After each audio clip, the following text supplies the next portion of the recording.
What if I told you that the death of Prophet Adam, peace be upon him, didn't just mark the end of an era, it set off a chain reaction that changed the world overnight? Imagine societies splitting into competing gods, fierce power struggles, and strange rituals that still boggle the mind. But here's the real kicker. The descendants of Adam, the very first human, are still with us today, quietly influencing the world in ways most people don't even realize. From their ancient bloodlines to their lasting impact on power, culture, and even conflict, their story is still unfolding. After the death of Prophet Adam, the world didn't just continue as it was. It transformed in ways few could have predicted. His descendants spread across the earth, carried with them not only his bloodline but also the divine legacy of the first human. These descendants didn't just fade into the shadows of history.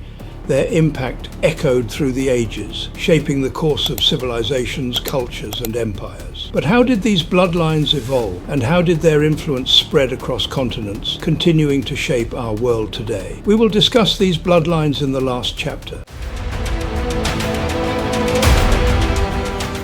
Let's start with one of the most mind-blowing shifts, the explosion of polytheism. After Adam passed away, humans didn't slowly drift away from monotheism. They fractured instantly. Societies, desperately trying to fill the gap left by Adam's unified message, started creating their own gods. Can you imagine? A community near a volcano suddenly believes a fire god controls their fate, while a fishing village nearby begins worshipping a sea deity to calm the waters. This wasn't a long-term philosophical development.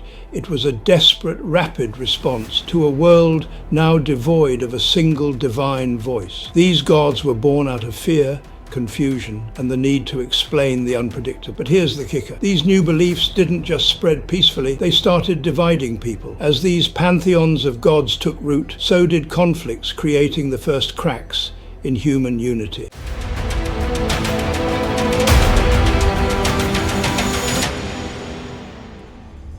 What if I told you that the first true elites didn't rise from wealth, but from claiming divine lineage? Imagine a tribe claiming to be descended from Adam-favored son, using that ancestral connection as a claim to power. They'd make up elaborate genealogies, enforce rituals, and establish hereditary monarchies. These families weren't just rich, they were divinely chosen. And just like that, power struggles erupted. A battle for resources control and religious legitimacy began. This wasn't just about survival. It was about who had the right to rule, based on who could claim the most sacred bloodline. This set the stage for centuries of division and constant battles over who would sit at the top of society.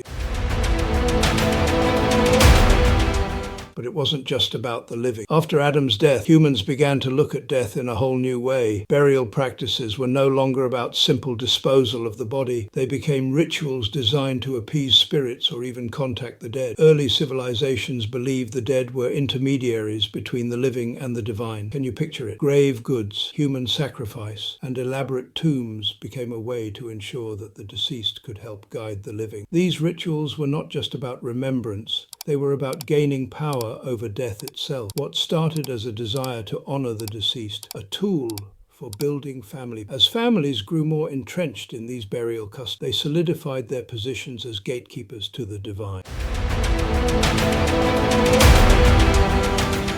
But here's where it gets even stranger. Despite the loss of Adam's divine knowledge, innovation didn't stop. In fact, it exploded, but it wasn't uniform. Imagine one community developing advanced irrigation systems, thriving in prosperity, while another, lacking the same insight, falls into famine and poverty. This wasn't just about survival. It was about regional technological divides. Some groups advanced in agriculture, built early cities, and even created tools that pushed humanity forward. But others, stuck without the wisdom of Adam, regressed. Environmental disasters, lack of knowledge, or internal strife caused their societies to crumble. This caused vast inequalities between regions, with some communities flourishing while others struggled to even survive.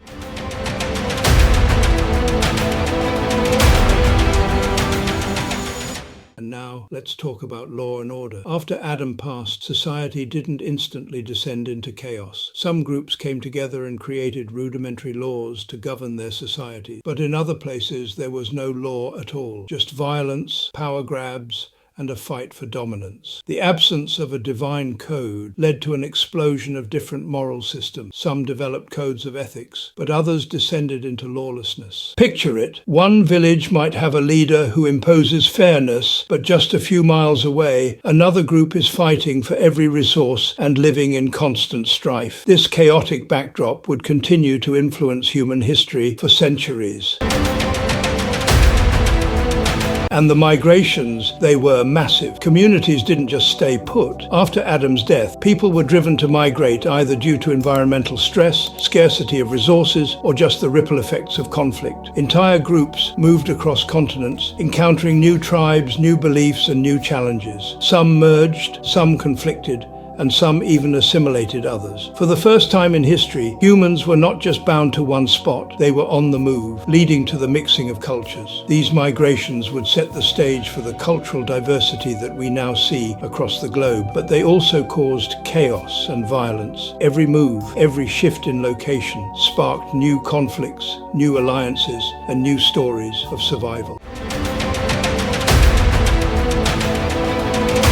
As more and more groups split from Adam's unified monotheism, religious conflict became inevitable. The idea that one group's gods were superior led to wars, territorial battles, and violent conquests. But it wasn't just about war, it was about identity and what happened next. As communities collided, their religions and cultures began to merge in unexpected ways. In ancient Mesopotamia, as different tribes expanded and encountered each other, their gods often merged, creating entirely new deities. Over time, these blended beliefs spread across the region, changing the cultural landscape. Instead of one monotheistic idea, you now had diverse, often contradictory religious practices coexisting, and sometimes even reinforcing each other. Religious conflict wasn't just about the gods themselves, but the fear that one's very identity, one's place in the world, was being destroyed. As polytheism spread, so did the fear that the old unified way of life was being lost forever, and that fear, it would become the fuel for some of the most devastating conflicts in history.